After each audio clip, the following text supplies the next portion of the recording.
कल हमने बताया था कि अक्षांश रेखा क्या होती है।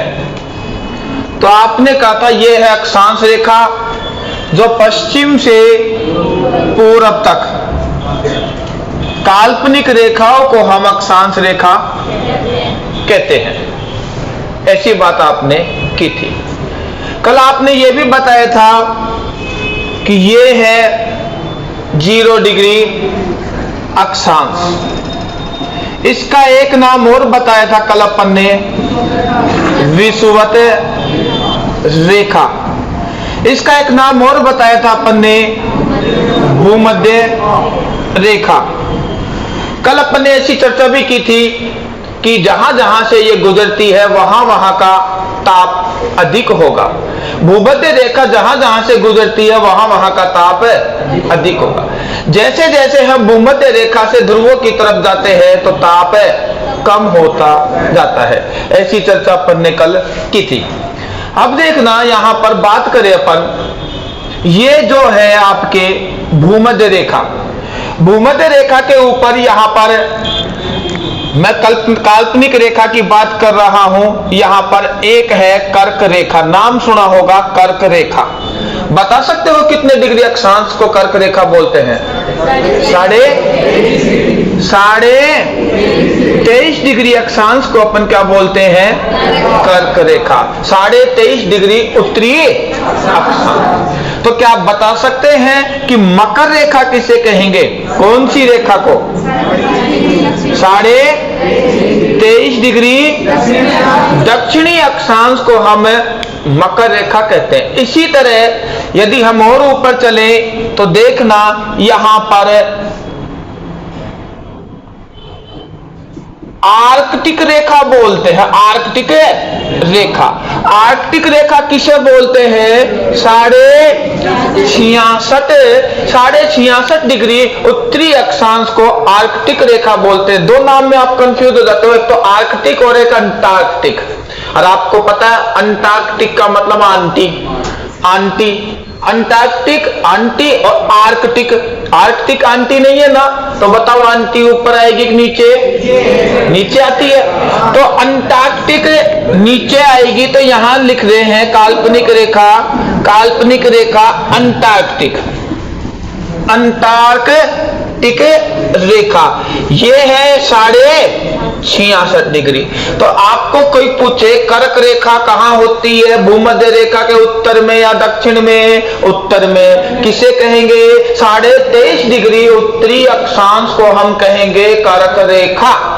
मकर रेखा किस कहां होती है? भूमध्य रेखा के दक्षिण में या उत्तर में? दक्षिण में। किसे कहेंगे? 23.5 डिग्री दक्षिणी अक्षांश को।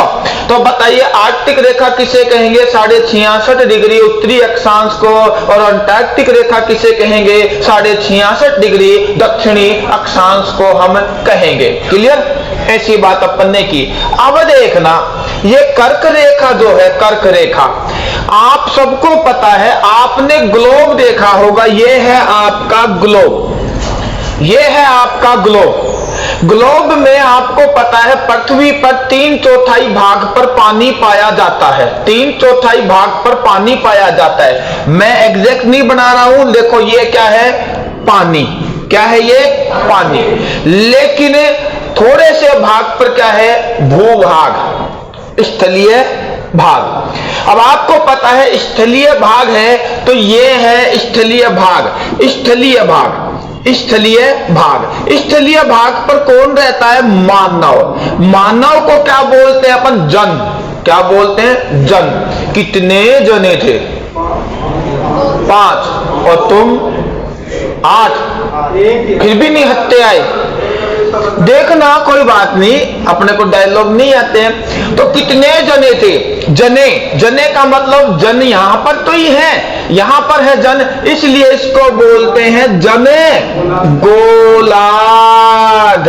और यहां पर दक्षिणी गोलार्ध में पानी है, पानी को बोलते हैं जल, तो इसको बोलेंगे जल गोलार्ध। गोलार्ध, इसको बोलेंगे हम जल गोलार्ध। जन गोलार्ध और जल गोलार्ध। उत्तरी गोलार्ध को क्या कहते हैं? उत्तरी गोलार्ध को हम बोलते हैं जन गोलार्ध, और दक्षिणी गोलार्ध को क्या बोलते हैं? जल गोलार्ध।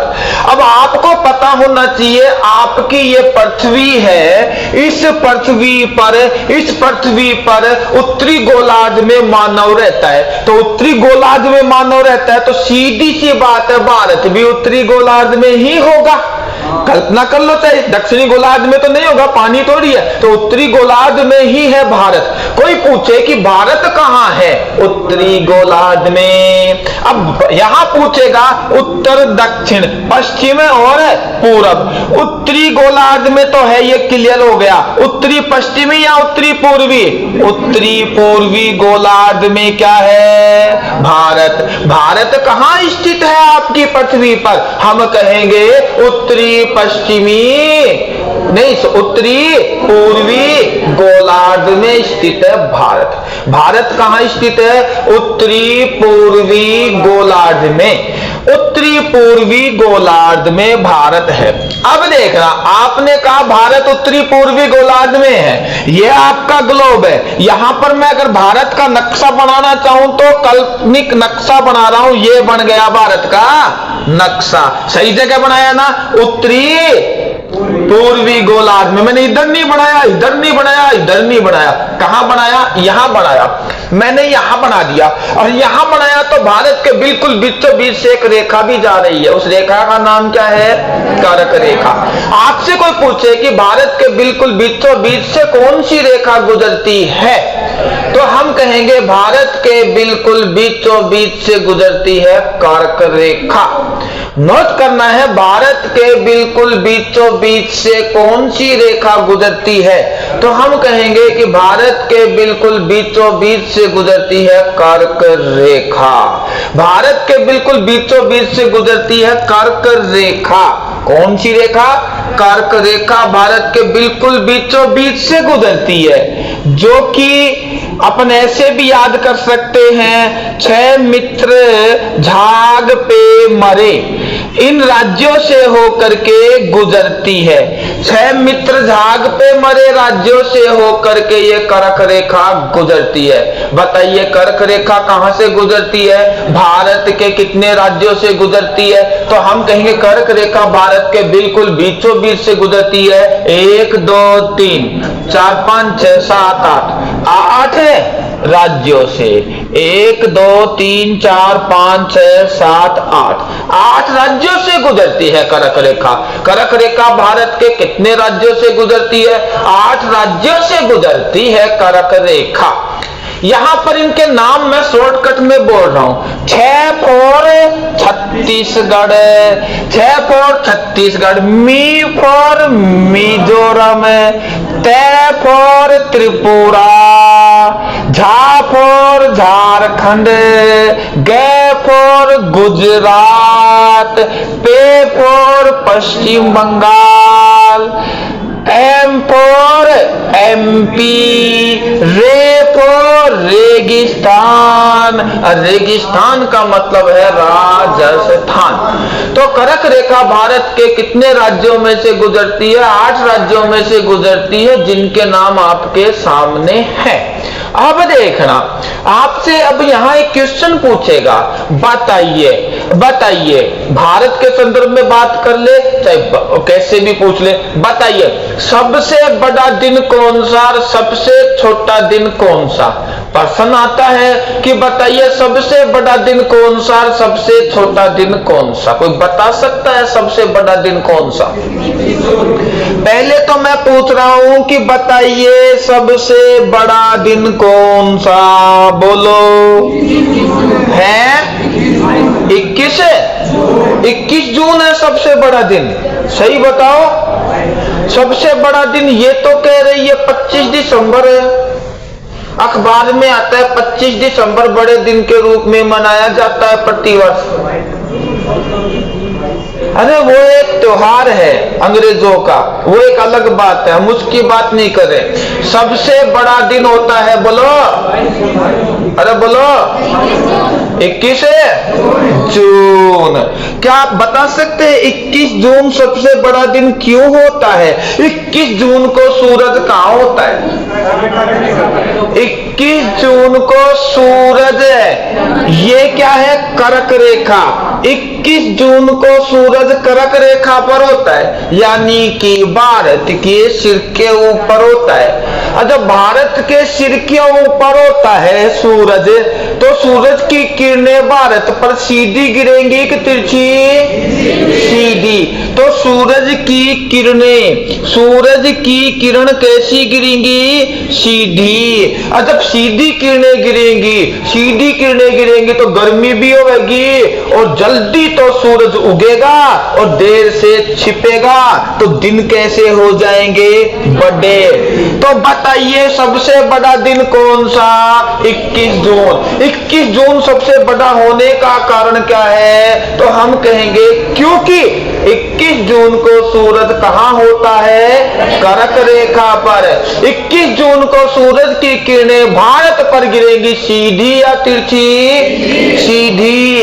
इसलिए सूरज जल्दी तो उदय होगा, देर से अस्त होगा, दिन हो जाएगा बड़ा।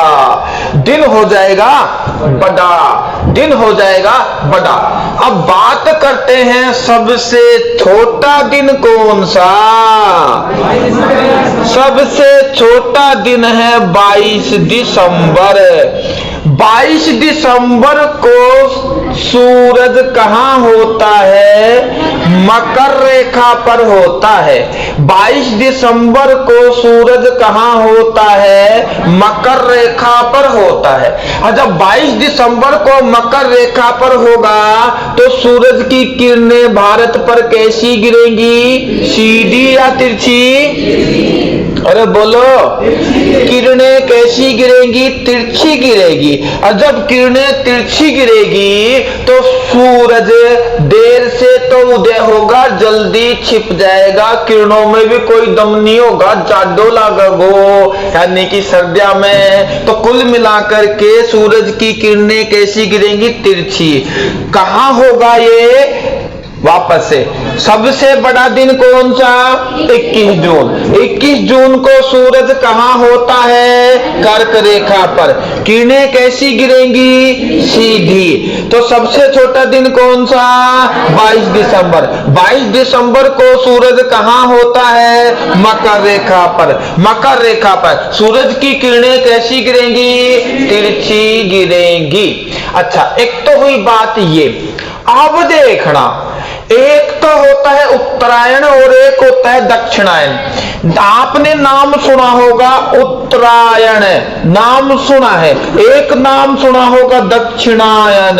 पंडित जी भी बोलेंगे या पंडित जी भी बताएंगे उत्तरायण आगो सूरज, दक्षिणायन आगो सूरज। या पतड़ा ने देख रहे बोली थी ना, उत्तरायण का मतलब है उत्तर की ओर जाना, दक्षिणायन का मतलब है दक्षिण की ओर जाना। किसका जाना? सूरज का जाना। सूरज यदि उत्तर की ओर जाता है तो उत्तरायण होता है, और दक्षिण की ओर जाता है तो दक्षिणायन होता है। तो देखो भाई, यो गयो, बताओ क्यों यो? उत्तरायण। उत्तरायण कहां से होता है? मकर रेखा से होता है। कहां से होता है? मकर रेखा से उत्तरायण होता है। याद रखना, मकर रेखा से उत्तरायण होता है। उत्तरायण की शुरुआत होती है 14 जनवरी। उत्तरायण की शुरुआत कब होती है? 14 जनवरी। 14 जनवरी को उत्तरायण की शुरुआत होती है। उत्तरायण कब होता है? 14 जनवरी। कहते हैं कि उत्तरायण जब होता है तो सबसे सर्वश्रेष्ठ मुहूर्त माना जाता है। बहुत अच्छा मुहूर्त होता है उत्तरायण जब शुरू होता है। 14 जनवरी को उत्तरायण होता है। भीष्म पितामह ने भी कहा था कि मेरे प्राण इसी दिन निकले। 14 जनवरी को उत्तरायण शुरू होता है, तब मेरे प्राण निकले ताकि मेरे को स्वर्गलोक मिले। कुछ ऐसी मान्यता है, सही है गलत अपन उसकी बात नहीं कर रहे हैं। और याद रखना, 14 जनवरी उत्तरायण आता है, बहुत अच्छा मुहूर्त माना जाता है। इस दिन हम लोग दान पुण्य भी करते हैं, है ना, दान पुण्य करते हैं, बहुत अच्छा मुहूर्त। 14 जनवरी शायद मकर संक्रांति समझ गए ना, उत्तरायण, उत्तरायण शुरू होता है। यह उत्तरायण शुरू हो गया 14 जनवरी को, और यहाँ पर कर्क रेखा पर आकर के उत्तरायण समाप्त है। और 21 जून को दक्षिणायन शुरू हो जाता है। दक्षिणायन शुरू हो जाता है। अब मैं ये नहीं बता रहा कि सबसे अच्छा मुहूर्त कौन सा है, मैं ये भी नहीं बताना चाह रहा उत्तरायण 21 जून को खत्म होता है या कब शुरू होता है, मैं ये भी नहीं बताना चाह रहा, ये तो एक्स्ट्रा में बताया मैंने।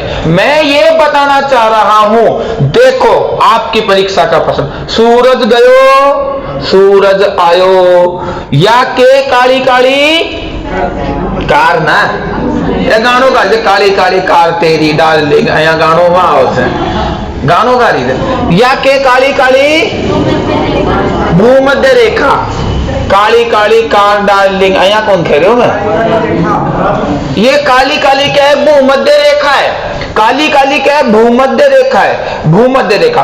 तो सूरज एक बार उत्तरायण हुआ तो इधर को क्रॉस करके गया ना, दक्षिणायन हुआ तब भी क्रॉस करके गया ना।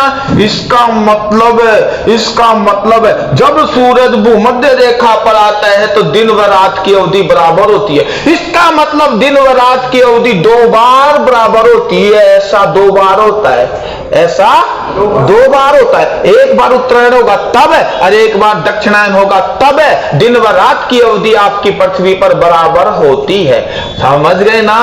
तो एक बार उत्तरायण होगा तब दिन व रात बराबर होंगे, एक बार दक्षिणायन होगा तब दिन रात बराबर होंगे, दिन रात बराबर होंगे। अब आपको बताना है दिन रात बराबर कब होते हैं। 21 मार्च और 23 सितंबर को। क्या बोलोगे, 21 मार्च और 23 सितंबर को, 21 मार्च और 23 सितंबर को सूरज कहां होता है, सूरज होता है भूमध्य रेखा पर। इस दिन व रात की अवधि बराबर होती है। 21 मार्च को सूरज कहां होगा, भूमध्य रेखा पर। 21 मार्च को सूरज भूमध्य रेखा पर होगा, तो बताइए 23 सितंबर को सूरज कहां होता है, भूमध्य रेखा पर। दिन व रात की अवधि बराबर कब होगी, 21 मार्च को। दिन व रात की अवधि बराबर कब होगी, 23 सितंबर को। तो समझ में आ गया होगा उत्तरायण क्या है, समझ में आ गया होगा दक्षिणायन क्या है। लिखना आपको ही है, उत्तरायण क्या है, दक्षिणायन क्या है, इंपॉर्टेंट नहीं है। इंपॉर्टेंट ये है दिन व रात की अवधि बराबर कब होती है, 21 मार्च को और 23 सितंबर को। सूरज भूमध्य रेखा पर कब होता है, 21 मार्च को, 23 सितंबर को सूरज भूमध्य रेखा पर होता है। ऐसा आपने बताया ना, हाँ ऐसा आपने बताया। अब आपसे पूछेगा कि बताइए सूर्य पृथ्वी से सबसे दूर कब होता है, और सूर्य पृथ्वी से सबसे नजदीक कब होता है।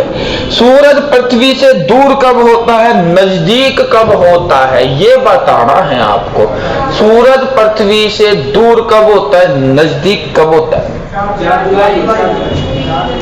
देखना आप, इतना ध्यान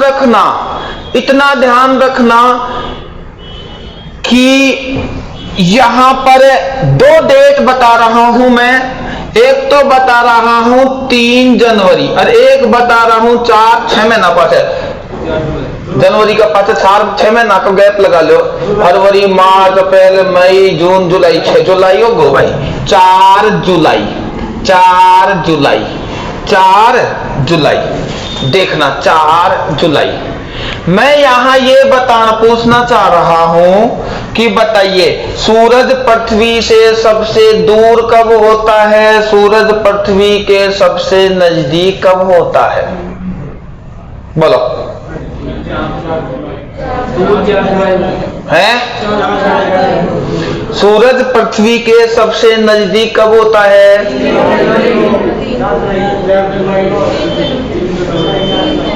देखना। अब सुनो, आप क्या बताया, सूरज पृथ्वी से सबसे दूर कब होता है? अब देखना, मैं याद कराता हूं आपको, सुनो।